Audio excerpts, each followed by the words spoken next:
వరి కాకండి ఎస్పీ గారు. రామ్ బ్రహ్మం తమ్ముడు నరసింహాన్ని ఉరికంబం ఎక్కించే పెద్ద కేసులో ఎవిడెన్స్ పోలేదు.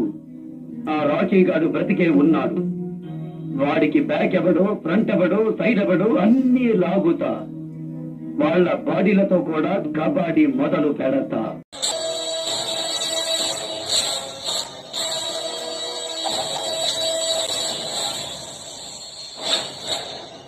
నన్ను కలవాలనుకునేవాడు ఆహాన్ని నా ఇంటి బయట, చెప్పుల్ని నా గుమ్మం బయట వదిలి రావాలని తెలీదా? నీ ఇల్లు ఆలయం కాదు, నువ్వు అమ్మోరివి కాదు. నీ అల్లుడెక్కడా? నా అల్లుణ్ణి వదిలేయడానికి నీకేం కావాలి? ఎంత కావాలి? బేరం మార్చు. నీది సెటిల్మెంట్, నాది సెంటిమెంట్.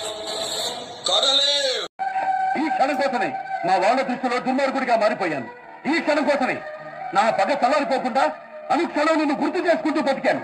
ఒళ్ళు కాల్చుకున్నా, చావుకి సిద్ధపడ్డా ఈ రోజు తప్పకుండా నాదవుతుందన్న నమ్మకంతోనే అత్త 18 ఏళ్లుగా అజ్ఞాతంలో బతికిన నా మేనకోడలు సాక్షిగా చెప్తున్నాను.